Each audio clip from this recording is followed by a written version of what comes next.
when you're in pain, soothing as a springtime rain, to have a friend right in your corner, your heart will feel a little warmer. Tender loving care, tender loving care, each warm and friendly touch lets someone know you care so much.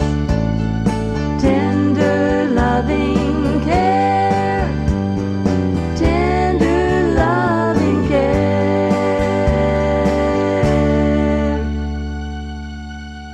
Good evening. I'm Dr. Greenbrier Almond. It's good to be back in Buchanan, and it's good to be talking about tender loving care. Each week on Channel 3, now going on 38 years, we've been talking about this interface between Christianity and medicine. And I appreciate my nurse, Pat Vidpath. I'm retired, she's retired, but she was a guest host while I was gone to the Philippines. And I appreciate her coming on and talking about nutrition and health and exercise and spirituality.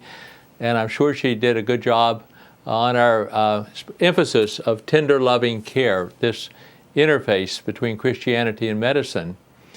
And while I was gone, I was in the Philippines. I lost track of what's happening here, but when I came back, I began to read the newspapers, and headline after headline talks about drug abuse and an epidemic of drug abuse. And in fact, I wrote a column for the local newspaper about the drug epidemic, and I've done a series of these, long distance. We do a weekly column on lessons learned serving on the Upshur County Board of Education, and I've enjoyed doing these columns, 137 of them so far. But I did 3 or 4 of them in a row about the drug epidemic that we're going through and how it's impacting our students. And I got a lot of feedback, 50 feedback on this one column that I thought would be worth starting to talk about today. And in the future, I'll be going to a meeting in Atlanta. The Centers for Disease Recovery have just in March published guidelines for the opioid epidemic, how to deal with it for doctors. And I'd like to share at least 4 points from that because I'll have more when I get back from Atlanta in a couple weeks. And in the future, I want to have another program maybe with Celebrate Recovery and talk about that program as a Christian-based drug and alcohol and addiction program that's available for people. So a lot happening here in my absence. On the other side of the world, Philippines is actually just opposite us. I'm recording this at 6 o'clock on Tuesday evening, and so it'd be 6 o'clock in the morning over in the Philippines, just to say it's exactly the other side of the world from here. But over there, they don't really have a drug problem because it's a very poor country. Drugs cost money. And I was reading headlines, and the sheriff and other people are saying we have a problem with robberies and break-ins and all sorts of things because of the drug problem. And people have to support that. And it's not impossible to imagine spending $100 a day on a drug habit or drug addiction. So it is a big problem for our community under many, many levels. But I'd like to talk about it from the standpoint where my heart is with children, from the recent column that I wrote, and then I'd like to share with you some guidelines that doctors are now using to deal with this epidemic. And if we don't cover it all today, we're back in town and we can do some of this in the future. Well, one of the things that's happening is that West Virginia leads the death rate for drug overdose of opioids and drug overdose deaths, 665 in 2015. And so this has been increasing every year, and over the last 14 years, it's tripled the number of deaths. So we always high at 200 deaths, but now 665 last year. And I began to do a little bit of math knowing the Upshur County school population of about 4,000 kids, about 23,000 people in the county, and looking at that, we are having about one death of drug overdose impacting a school child here in the county every month. Now, some months, this is a statistic. Some months there may be no death. A couple months later, there may be 2 deaths. The death may be up in Webster across the county line, but impacting a school child's family. But I just want to try to bring it home and say this is very real. Someone is dying of drug overdose within almost the listening and viewing audience of this TV station every month. And that's tragic. And if you further think about this, children go to 12 years of school. They have pre-K, pre-kindergarten. They have kindergarten, 14 years of public education. During that time, a child would be exposed to 168 families who are grieving the loss of someone due to a opioid overdose. How tragic is that? How horrible is that? And yet that's what we're facing right now. I sit on the school board, and we have hearings when a child brings a drug to school, gives it to another child, tries to sell it, all these permutations. We have zero drug policy within the school environment, and so we would have a hearing, and we act as the jury and judge of the hearing and try to help the family, try to help the child, of course, but try to keep the school safe. And these are the drugs that are the offenders in this past year. Alprazolam is sometimes marketed as Xanax, oxycodone or OxyContin. Heroin is out there now. Diazepam, Valium is still out there. Oxymorphone, another opioid medicine, methadone, and hydrocodone. So these are the common ones that we're dealing with. And when you combine those with especially a benzodiazepine and an opioid and then alcohol, it's a fatal combination in many cases. It's not everyone committing suicide, but it's a medical complication of taking these medicines. Well, I've had to think about this then a lot because I care for our children. I care for these children who loses a parent, a brother, a sister, an aunt, an uncle, and everything that happens inside the family when there's a drug epidemic going on. And I've tried to put on my thinking hat as I saw my father do it as a country doctor. And I'm reminded that Dad was on this program 52 times talking about issues like this. And he liked to teach and he liked to expound like we're doing tonight. But Dad would go out on a house call and I'd go with him. And he never had a radio, and he would like to talk, he'd like to listen, he'd like to listen to himself talk and sort out his feelings as he would make his country house calls. And I've been doing some of that too, climbing up a mountain, sitting up there just trying to think about what are we going to do, because this is very tragic that we have happening all around us. One of the ideas came to me, and this I brought this up on our program before, but several years back, Craig Priester was actually a guest on our program. He's the 4-H agent here in the county. And he and I were talking about family and 4-H. And we both concluded, and I think it was his conclusion first, but I agreed with him, that we learned a lot from sitting down as a family, having supper together. It was a standard rule in our home that we had to be home for supper. If we had band practice after that, or drama practice, or sports practice, before that, we got home for supper, and then we went off and did our activities. My dad would practice medicine in the evening even. He had office hours 3 days a week, Monday, Wednesday, and Friday, but he'd go to the hospital other times, maybe on a house call after supper. But everyone was home for supper, and that was gold. That was gold for teaching family.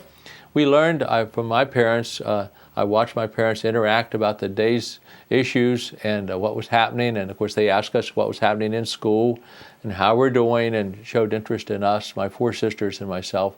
And we learned a lot just by that family interaction. And I learned my parents were very strongly against alcohol and drugs and tobacco. And I learned not to indulge any of those things, and I'm glad. 68-year-old man who's healthy. I credit a lot not getting started in drugs or alcohol or tobacco.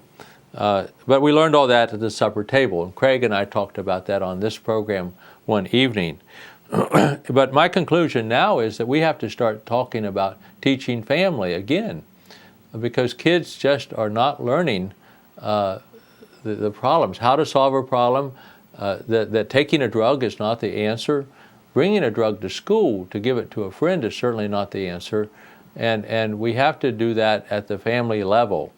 By the time it becomes an issue of the courts, an issue of the school board, or comes to the attention of our community as it is now, it's an epidemic with crime, people breaking and entering, stealing to support their habit, their addiction, then it's too late. We have a problem and it's too late. Well, I'll develop this a little bit further. While I was traveling, I picked up the Wall Street Journal. And when I was in college, Professor Nair, my economics professor at Wesleyan, said if you read the Wall Street Journal every day, throughout your life, you'll remain educated about finance and investment, and you'll do better in life. And I remember his advice. I didn't keep it up. But when I'm in a hotel or someplace and there's a free issue of a Wall Street Journal, I'm likely to pick it up and begin to look at it. And so lo and behold, here just the other day, there's a article about prescription drug abuse that's growing. I would call it an epidemic, and most people do now because it's impacting so many families.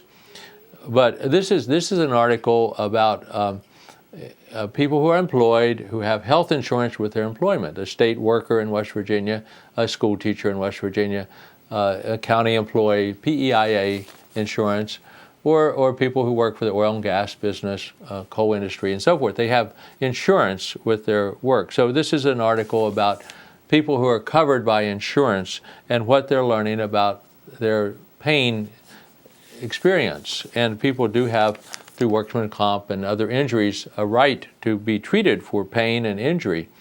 But 32% of employee subsidized prescriptions for opioids, including OxyContin in this case and Percocet in this case, are overused, according to this study.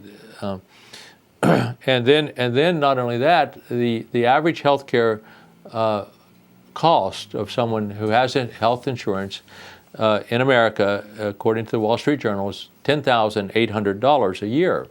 However, if the issue is pain, and they're taking a pain medicine, narcotic pain medicine, then the cost to the insurance plan is $19,450, practically double the cost. And many prescriptions, pain prescriptions, other prescription muscle relaxers, treatments that people may take, will run a week or 10 days or something like that, and then the person gets back to work. But the people, 32% of the people who are abusing, who start down this road while they're employed taking these narcotics, end up taking it for over, let's see if I can find the number, 481 days. We're not talking about 7 or 10 days. We're talking about 481 days that they're on these narcotics. This is a tremendous cost. And of course, by starting it, they go back to the doctor. The doctor says, we need to relieve your pain. We want to relieve your suffering. We'll renew your prescription. We'll keep you going. We'll see you in 4 weeks, and on and on and on and on it goes. And the person's addicted after a while.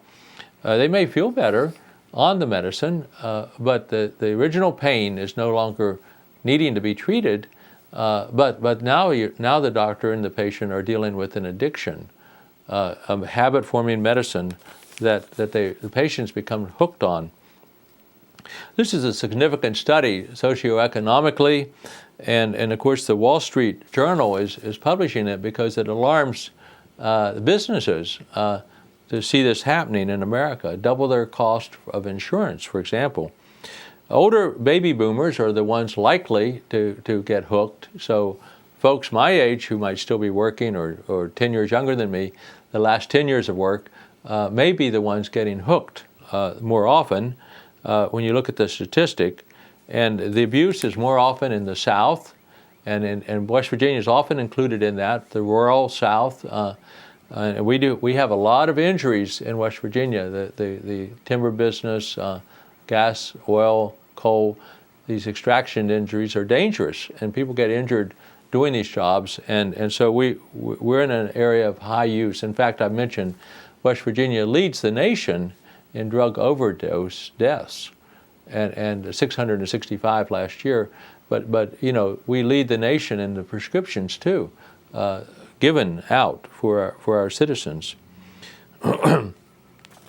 The Wall Street Journal says that 4.5% of the people who start to take these opioids actually become addicted. So that's a pretty high percentage. That means, of course, 95% get off the drug, but still, that's a high addiction rate. And so that's another view. I tell you the personal view from my experience on the school board, but also, and our experience here in Upshur County, but now the national view. But I want to go a little bit further here, and I told you I'm going to be going to the Centers for Disease Recovery. I want to take some classes, keep up on this drug abuse problem because it alarms me. I think if there's anything that could sink our nation, it'll be the drug and alcohol problem.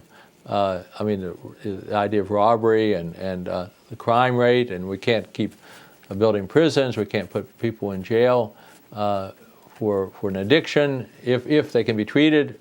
Maybe they have to be treated in jail, maybe involuntarily, but it's not enough just to convict them of a crime. We have to deal with the underlying addiction problem that has gripped our nation. It's an opioid drug addiction.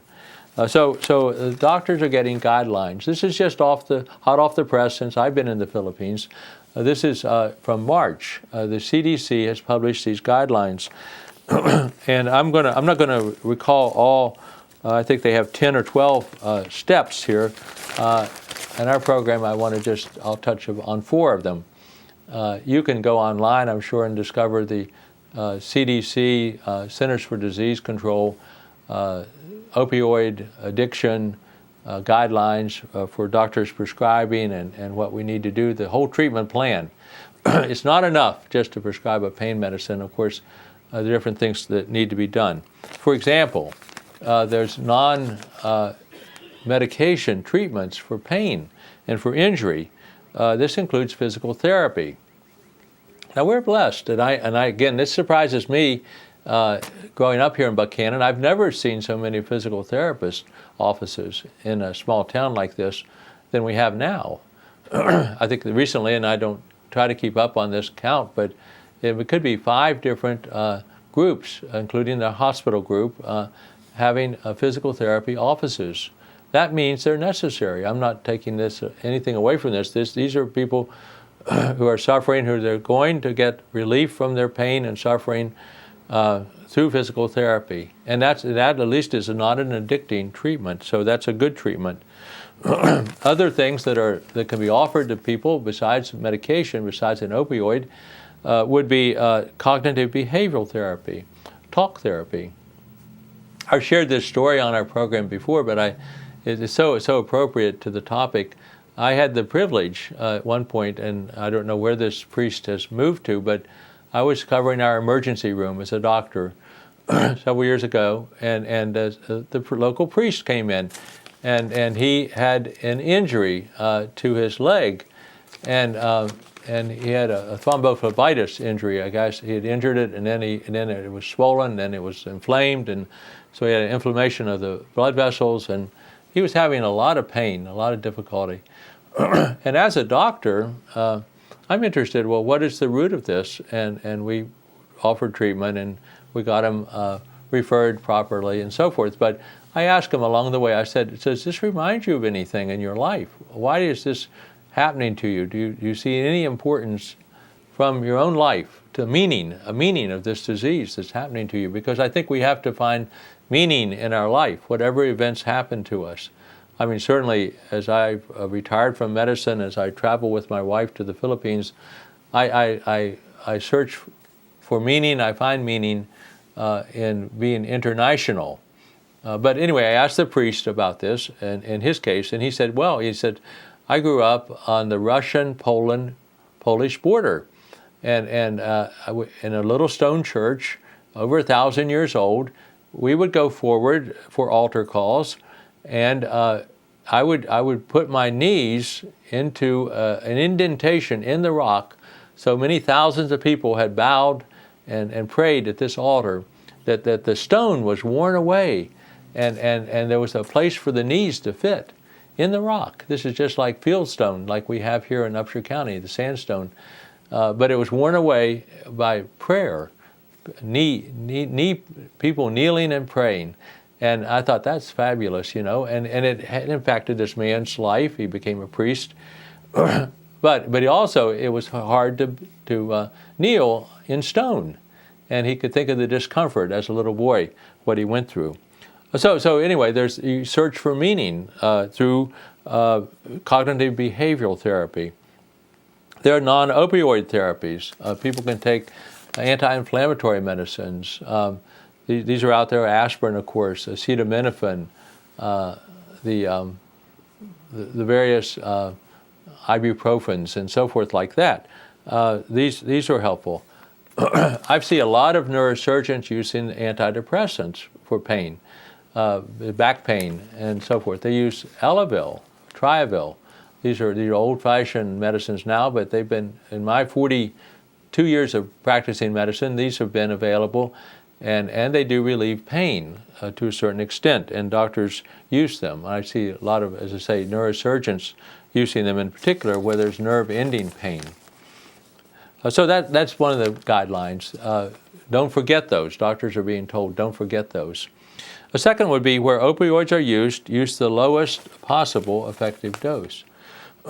This is the difficulty thing, because a little bit will help. And of course, the longer people take it, the more dependent they become on a medicine, the more titration of the dose happens. And this happens with anything. I'm a coffee drinker in the morning. 1 or 2 cups is what I would seek. But if I'm not careful, it'll increase to 3 or 4. Sometimes then I have to cut back. But whatever we take, we want a little bit more.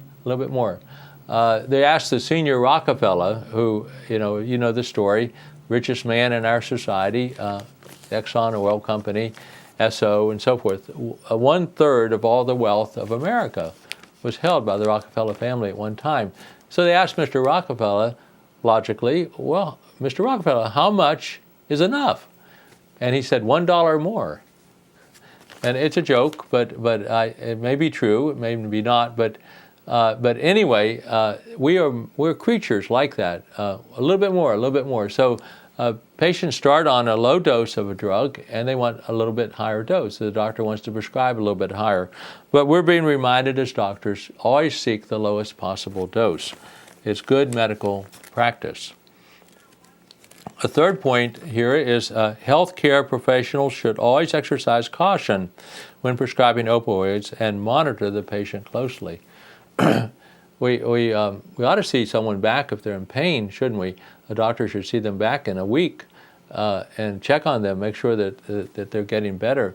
Not write a prescription that's going to last a month or 2 months or something, and just say, well, we'll see you around, because before we know it, the person's addicted.